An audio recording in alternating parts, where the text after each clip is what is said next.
Two Fellas Podcast. Two Fellas Podcast. Yeah, Two Fellas. Podcast time, innit? And this is our podcast. Let's get into it. What's good, everyone? We've got some great topics lined up.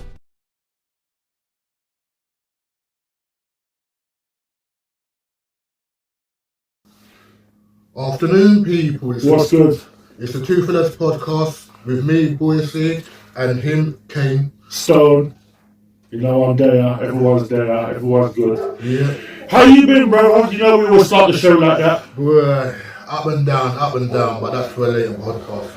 I don't know. Maybe it's for this podcast. We are going to be covering mental health today. So, yeah, maybe it's for this podcast as well. Nah, not really. No, not really.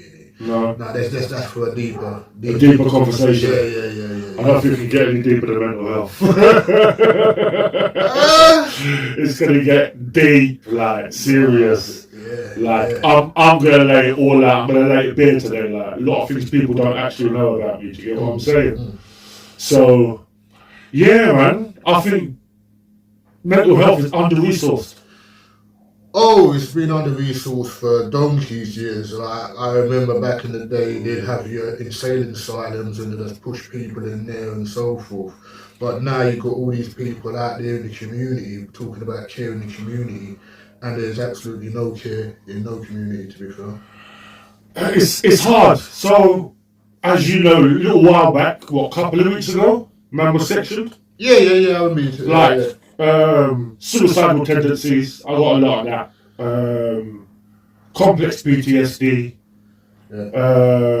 schizophrenic, like the list goes on. Do you get what I'm saying? Yeah, I just feel that they haven't got the resources. Don't get me wrong. The only difference between me and someone else's disability, if you want to call it that, is that mine's not visual. Now that's the problem with non-visual disabilities. People don't think there's actually anything wrong with you, because me myself, I have a non-visual disability. Even though people see me banging out gym and so forth and boxing and that, I still have a non-visual disability where I have neurological issues. It's not the same as mental health, but it's on a similar vein. It's in the same bracket. Yeah. But you're trying, like everybody else. Like, I've just recently started going to the gym. Yeah. I have to go at like 1 o'clock in the morning because I don't like people. You know what? I'm a very friendly person. So I don't like people, but people seem to like me. So I get away with it. But I understand what you're saying. You just want to go in there, do what you got to do. No showboating, no screaming. I do like to showboat. Well, I don't know. Maybe I'm just not a showboater. I do like to showboat. Maybe that's what it is. But coming back on the topic itself, yeah.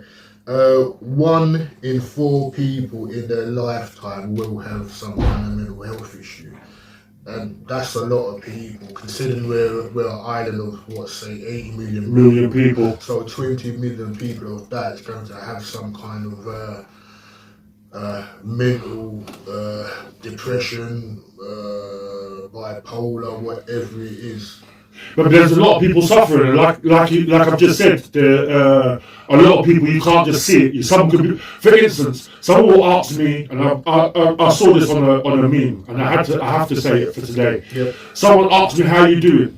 Yeah, my answer's always, "I'm all right." Because what are you gonna do if I'm not? Bro, I don't know why people ask that question, because people don't want to know. Because when you start telling them this and that, it's like, wow, I ask you how he's doing. How you doing? Yeah. And that is one of the main issues of why so many people suffer mental health in silence, is because you don't want to wish to burden anybody. Exactly. Yeah, I mean, because people. My wife has to deal with it, and I love her to bits, but I feel sorry for her that she has to deal with something like that every single day. Yeah. Where she doesn't know. Well, she knows my moods, but she doesn't know what mood I'm going to be when she gets home. Yeah, and that's stressful, because people don't see that part as well. It's not only the person that's suffering; it's the people in the household also suffer.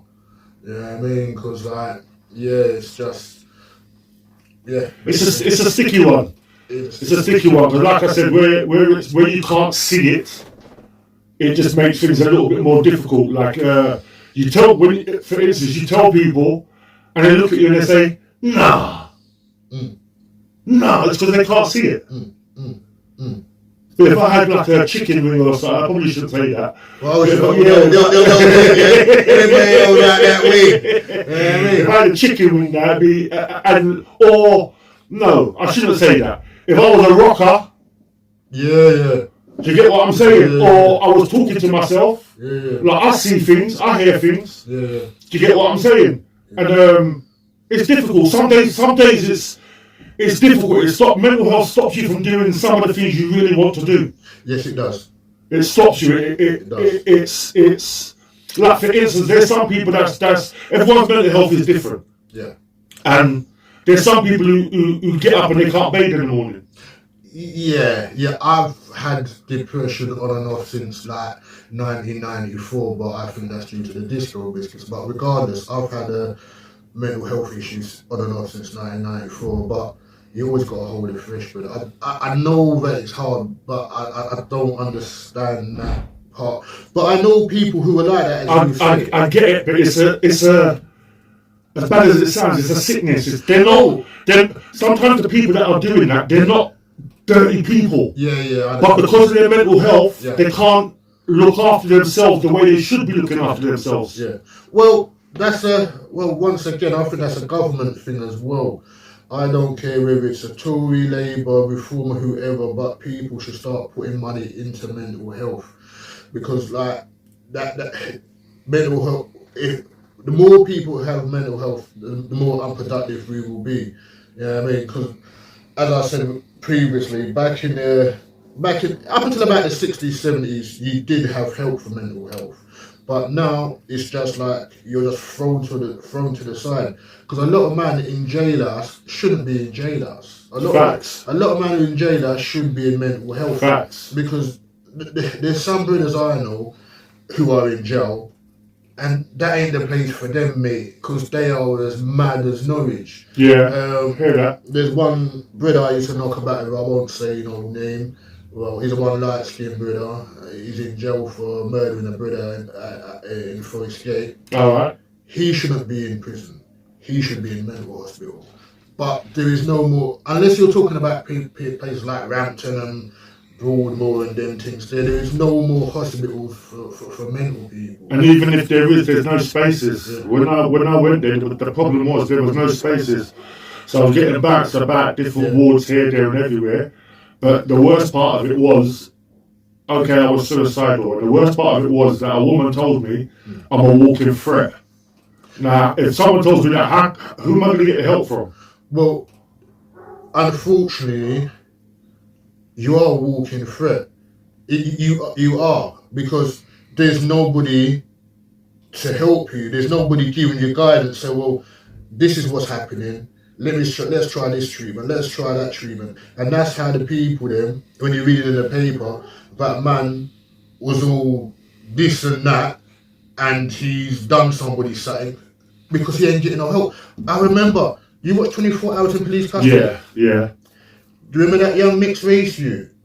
He murdered somebody, yeah? I think he murdered his mother. Yeah. But before that, the brother knew he weren't well. So he's gone to ask for help. And nobody ain't helping him. And he said, look, I didn't even want to do this, but I need help. There's nobody to help me. It's bad. So now, and even then, he's not going to get help, because he's going to get put in jailhouse. He ain't going to get put into a secure unit. He's going to get put in jailhouse. And yeah, it's just... but that's the reason I say they're under-resourced. Yeah. Like, I had a really, really good doctor, someone who actually listens and they're about the job. Yeah. And then, he's now left. But then I get another lot that, as far as I'm concerned, they're just there for the money. They're just there for the wage at the end of the month. So they don't help at all. No, a lot of people, and that's one of the things of society today. Like, the upturn in mental health itself is because life isn't easy no more, brother. Like, I remember the days where my dad, he could go to work, and he was the only one in the yard working, and we had a very nice life. But now you got to go to work. You got to worry about mortgage, rent. You got to worry about car payments. You got to worry about petrol. You got to worry about putting clothes on your kids' back. All stress. And even now, don't get it wrong. I could get away with wearing a pair of corduroys and that back in the 80s.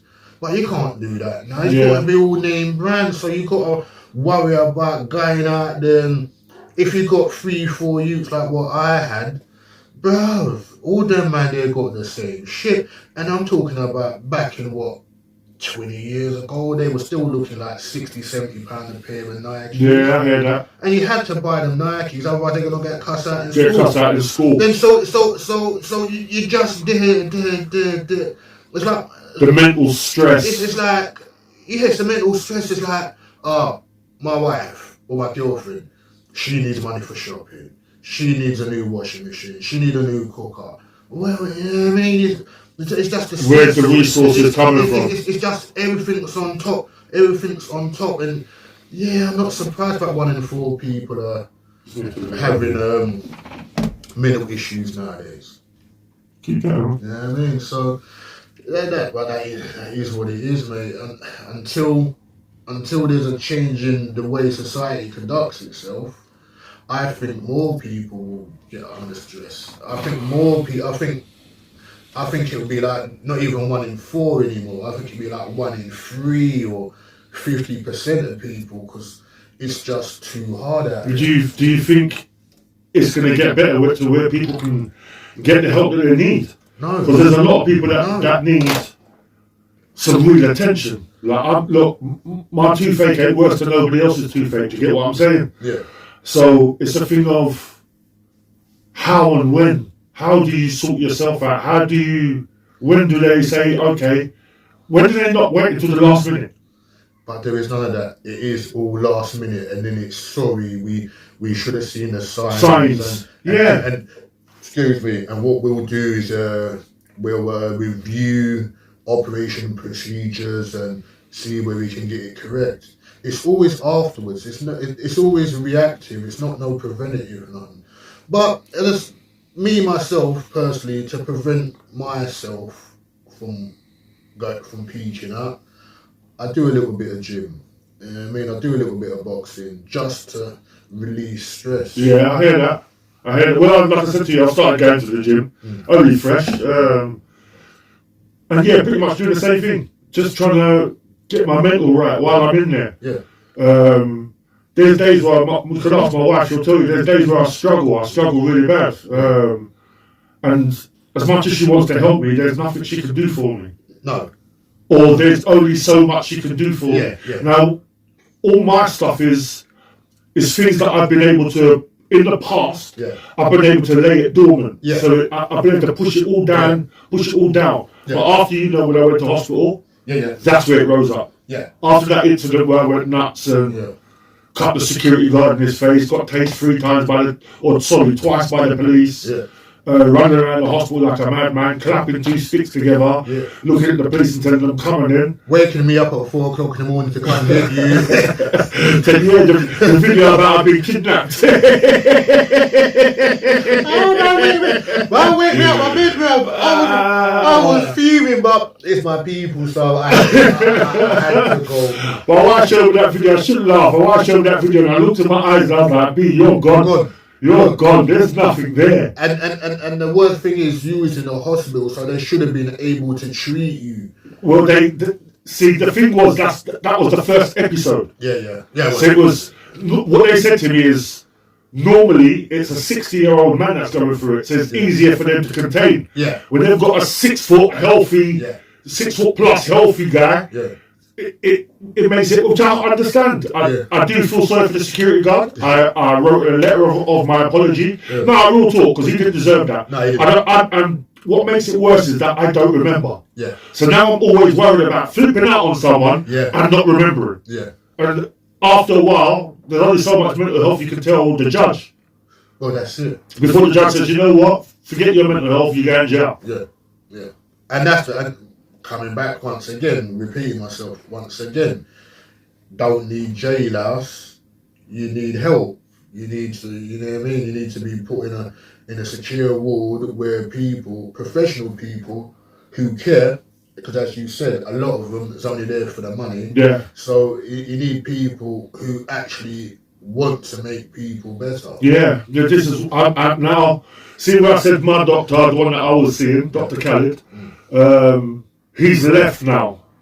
For whatever reason, he's left. Probably because he's a good one. He is a good one. He's a very, very good one. Someone that actually listens and does their job. And that's why they must probably forced him out. And now I'm dubious about the next person that they're going to make me see. Yeah. Because I'm just like, who are you? Yeah. Like, are you going to listen? Which is the main thing. Yeah. Are you going to listen? Yeah. Like, and there's people doing the job that they're just not listening. They're just there for the money. You can chat. Yeah. They nod and say, yeah, we understand, we get you. Yeah. Are you taking your tablets? Yeah, I'm taking them. That's what they it's still not helping. I'm still seeing things. I'm still hearing things. Yeah. I'm still hearing things saying to end my life. But to them, okay, what we're going to do, we're going to come out every day. Fam, that's not. Well, what's coming around every day going to do? It's not working. But after a while, so they come out every day. It's like no one's reading the notes. Yes. So now they ask you the same questions that they asked you yesterday. Yes. Now imagine you've got 2 weeks of that. Oh mate, if I weren't married before, I'm definitely married. This is the point that I'm making. So in the end, I had to say to them, allow it, come every couple of days, because I can't take you coming every day and asking the same questions, because you can't be asked to read your notes. But at the same time, I'm saying that once again, I've had good crisis team people that have come in, and they've done their job. Yeah. They've listened. Yeah. They've written notes down. Yeah. They've taken. They've paid attention to exactly what I'm saying. Yeah. Other than just, we're here for the money. We're just going to ask the same set of questions. How are you feeling today? The same way I'm feeling yesterday. It's a madness, but what can we do? What basically what can we do? I don't know. Sometimes I think. Can we heal each other? We can, but opening yourself up to another person, I don't know how it is for females, but as a male, you're not meant to do it. Yeah, you're supposed to like wipe your mouth and carry on. You've just got to crack on. You know what I mean? So, who do you talk to? Like me and my cousin. We like 2 peas in a pod, and I can chat to him, but even then he'll bust a joke. I'm like, sometimes though, you know what I mean? Like, I'm pouring out my heart here to you, and you're there busting a joke, and you'll know what you're gonna say. Sometimes joke does. No, I wasn't even gonna say that. Sometimes it's about, okay, you're 2 peas in a pod, but. Sometimes it's about having that ear that you can talk to that's just going to shut up and try to understand you. Yeah. Then not understanding. The best thing they can do, because they don't understand it, is to run a little joke about it. Yeah. But the truth of the matter is, it's not really a jokey thing. Hence, we've come on here, we're doing a deep show. Do you get what I'm saying? Yeah, there's going to be some laughs and some couple of giggles, but it's a deeper show than we've done. Yeah. Well, it's only our 5th show. We're talking. Yeah, We're talking about, and this is what I want to do. I want to cover these type of topics as well, because I don't know. Maybe someone can watch this podcast and maybe find someone they can lean on. Yeah.